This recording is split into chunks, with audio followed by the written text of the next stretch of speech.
L'anime commence par montrer Goto, un membre de l'équipe de nettoyage du corps des tueurs de démons, et les gens appellent le Kakushi, marchant seul, dans un état de choc après avoir vu CE que la dernière bataille a causé aux gens, mais ensuite ils découvrent un groupe de survivants, alors ils se précipitent pour les vérifier. Pendant ce temps, Kagaya, qui est un tueur de démons, saigne gravement après avoir réalisé la mort d'un rang supérieur.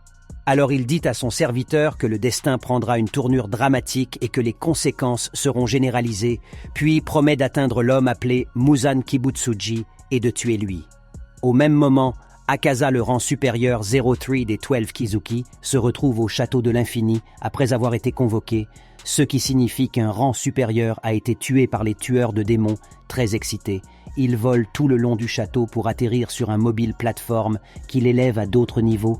D'étranges piliers brillants commencent à tomber du ciel, mais Akaza reste calme. Au bout d'un moment, il atteint un niveau où il est accueilli par une fille aux cheveux noirs. Soudain, il remarque un pot orné sur la même plateforme sur laquelle il se tient, et une voix en sort. C'est Gyoko, le rang supérieur 05 des 12 Kizuki. Il prétend être heureux de voir Akaza en bonne santé, déclarant qu'ils ne se sont pas vus depuis 90 ans. Soudain, le rang supérieur 04, Antengu, se présente et dit que cela fait 113 ans qu'ils ont tous été convoqués, pas seulement 90 ans. Akaza n'est pas intéressé par leur conversation et demande à la femme Biwa si le seigneur Muzan est présent ou non, et elle dit qu'il n'est pas encore arrivé. Alors il pose des questions sur le 01 supérieur et souhaite qu'il n'ait pas été tué. De façon inattendue, toutes les lumières s'éteignent et un rang supérieur apparaît en bonne santé et exprime sa joie de revoir ses camarades. Doma, le rang supérieur 2, avec son entrée spectaculaire, félicite Gyoko d'avoir trouvé un nouveau pot pour se cacher à l'intérieur, tout en mettant son bras sur les épaules d'Akaza. Akaza ne semble pas aimer se lier d'amitié avec l'un d'eux et frappe Doma au visage, heureusement. La dame les interrompt avant que cela ne devienne une scène sanglante et leur dit que le supérieur est arrivé avant eux tous et qu'il les surveillait. Il s'appelle Kokushibo et visiblement personne n'ose jouer avec lui. Le seigneur Muzan arrive également et les informe qu'un rang supérieur nommé Gyutaro a été tué par un tueur de démons, ce qui signifie que les rangs supérieurs sont incomplets. Muzan révèle que la mort de Gyutaro était attendue et il savait que Daki serait sa faiblesse. Si Gyutaro s'était battu seul dès le début, il aurait gagné la bataille, mais ça n'a plus d'importance. Muzan, enragé, leur demande pourquoi aucun d'entre eux n'a terminé sa mission après tant de centaines d'années. Ils se demandent même pourquoi ils existent tous même s'ils ne peuvent pas atteindre ses objectifs. Gyoko n'arrête pas de dire des bêtises. Alors Muzan, frustré, lui tranche la tête et leur dit que pour la première fois en 113 ans, un rang supérieur a été tué et que sa frustration a atteint son apogée. Il regarde Gyoko et l'avertit de ne jamais penser à lui donne à nouveau de fausses informations, puis baisse la tête. Avec un regard sérieux sur son visage, il leur dit qu'il a été beaucoup trop indulgent compte tenu de leurs échecs, mais ce ne sera plus le cas, et ils doivent désormais s'appliquer avec une urgence plus désespérée. Avant de partir, il ordonne à Gyoko de confirmer les informations qu'il a obtenues, puis de se rendre là-bas avec Antengu.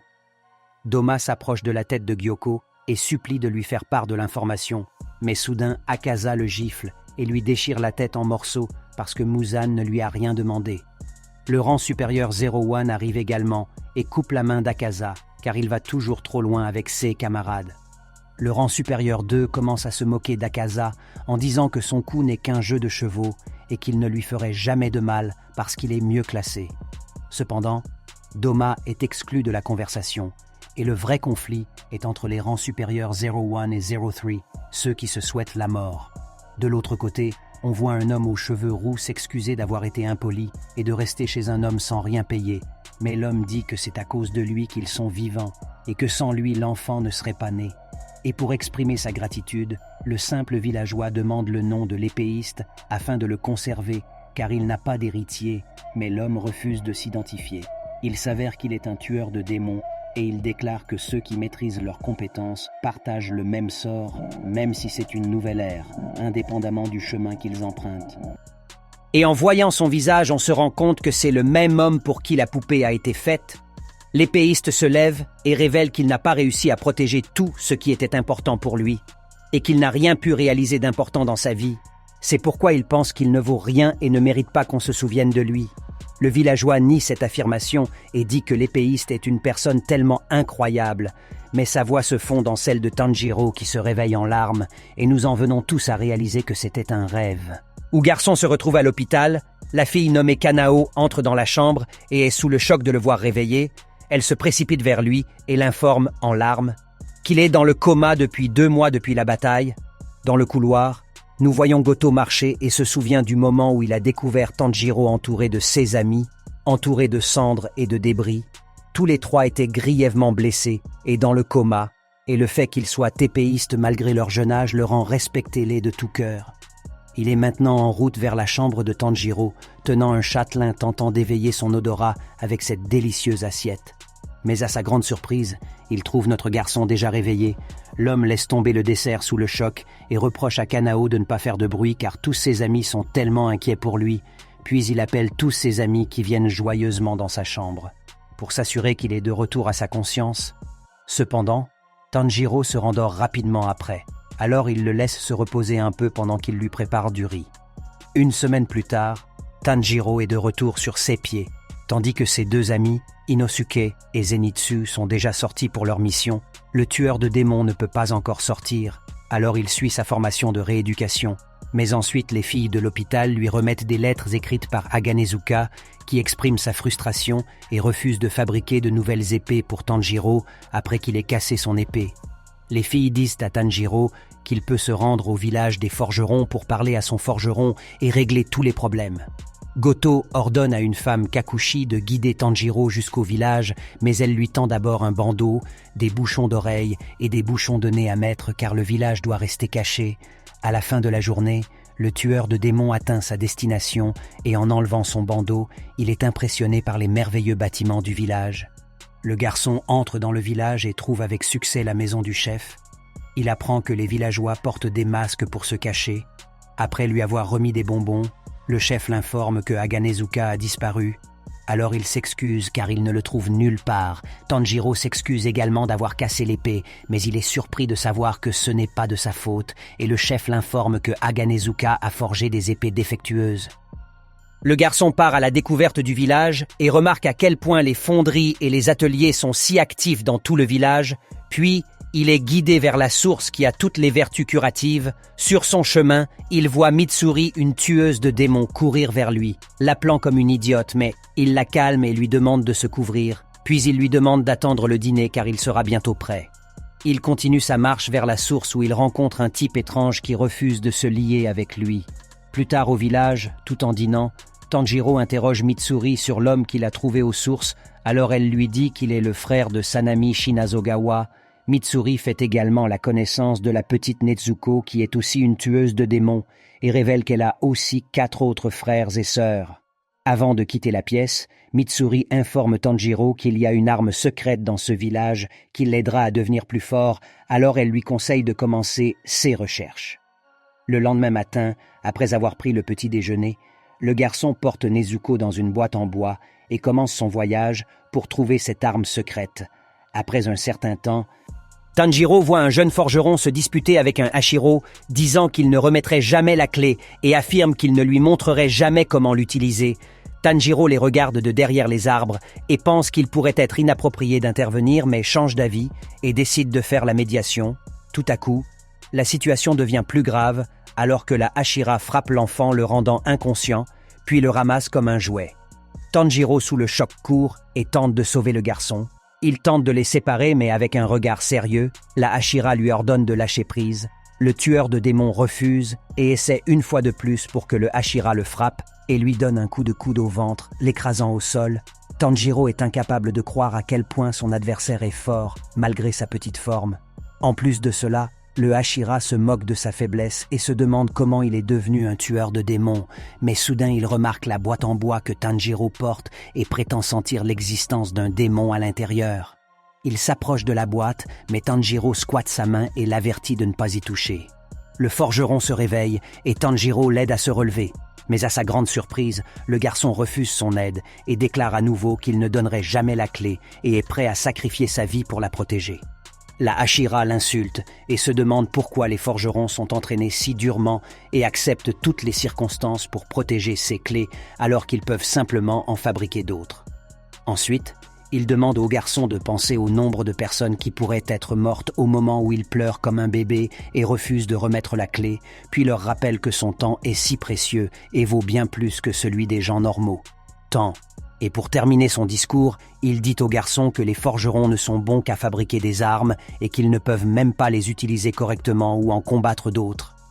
Une fois de plus, la Hashira demande la clé, mais cette fois, Tanjiro frappe sa main et lui dit qu'il a tort. Les forgerons sont des gens talentueux et ont des compétences incroyables et différentes, et sans leur aide pour forger les épées, ils seraient inutiles dans cette vie. Qui confirme que les forgerons sont comme les épéistes, importants et talentueux. Cependant, malgré ce discours émouvant, le Hashira dit qu'il ne peut pas perdre plus de temps à écouter un discours aussi ennuyeux, puis renverse Tanjiro. L'instant d'après, le tueur ouvre les yeux. Il trouve le gamin devant lui seul et apprend qu'il a donné la clé parce qu'il n'avait pas le choix. Le gamin remercie poliment Tanjiro de l'avoir défendu malgré le fait qu'il soit un inconnu. Tanjiro se demande pourquoi l'homme étrange voulait tellement la clé. Alors le jeune forgeron répond qu'il avait une poupée mécanique spéciale et que le gars avait besoin de la clé pour la faire fonctionner. Ce qui rend ce jouet spécial, c'est qu'il peut maîtriser un humain et qu'il est capable de 108 mouvements. Soudain, ils entendent un fort clash, alors ils se précipitent pour le vérifier et à leur grande surprise, ils découvrent que la Hashira a activé la poupée et a un combat à l'épée avec elle. Les deux regardent de loin et l'enfant explique qu'il a été fabriqué par ses ancêtres et qu'il s'appelle Yoriichi, type 0. Tanjiro se demande pourquoi la poupée a 6 bras. Alors l'enfant explique qu'elle a été modelée sur un épéiste très talentueux, mais ses mouvements ne pourraient pas être reproduits à moins qu'il ne lui donne 6 bras. Les deux observent la poupée et admirent sa vitesse et son talent. Mais Tanjiro remarque son visage et pense qu'il pourrait être familier, mais il est incapable de déterminer sa familiarité. Le corbeau commence à se moquer de ses rêves, mais l'enfant lui dit que c'est peut-être un souvenir hérité, ce qui signifie que son rêve doit être le souvenir de son ancêtre. Après cela, l'enfant se présente comme Kotetsu, mais est interrompu par un son fort alors que la Hashira porte un coup sur la poupée, provoquant la rupture de l'armure. En voyant cela, Kotetsu s'enfuit en larmes. Tanjiro le suit et en utilisant son odorat, il le localise facilement dans un arbre. Le gamin semble être dans un état misérable, se qualifiant de lâche pour ne pas pouvoir protéger l'héritage de sa famille. Soudain, il est interrompu par Tanjiro qui est suspendu à une branche à côté de lui. L'enfant est impressionné par la façon dont le tueur de démons a grimpé si vite sans faire de bruit. Tanjiro déclare que quoi qu'il arrive, les gens ne devraient jamais abandonner, puis déclare qu'il veut tuer Muzan Kibutsuji et sauver sa sœur qui a été transformée en démon. 2 missions impossibles qui peuvent lui enlever la vie, mais il a toujours la foi que quelqu'un finira. Ce travail pour lui et réalisera l'objectif principal. C'est pourquoi Kotetsu ne devrait jamais abandonner, car même s'il meurt, quelqu'un d'autre viendra et continuera le travail. Le garçon est convaincu de se tenir debout et d'affronter son destin, les mains serrées. Les deux retournent sur le champ de bataille pour essayer d'arrêter la Hashira, mais il le remarque sur son chemin, après avoir terminé l'entraînement avec la poupée, tenant l'un de ses bras. Sous le choc, Kotetsu court vérifier sa poupée et il s'effondre dès qu'il la voit par terre. Le tueur de démons se précipite et tente d'aider le garçon à sortir de cet état de choc, puis tente d'allumer la poupée et de voir si elle fonctionne toujours. De manière inattendue, la clé fonctionne et la poupée peut toujours bouger. Mais cette fois, nous voyons un changement dans le plan. Kotetsu dit à Tanjiro qu'ils continueront à s'entraîner avec la poupée dans l'espoir de développer leurs compétences et de surpasser le Hashira. Le lendemain matin, nous voyons Tanjiro combattre sévèrement la poupée pendant que le gamin essaie d'être l'entraîneur. La poupée est armée de gourdins en bois, ce qui facilite un peu la tâche du tueur de démons, mais d'après le forgeron, les épées de fer seront bientôt posées. Pendant le combat, Tanjiro se souvient comment le Hashira a évité toutes les frappes de la poupée facilement et en douceur et réalise la quantité de travail et d'entraînement qu'il va subir puisque la première étape pour battre l'ennemi est d'au moins atteindre son niveau.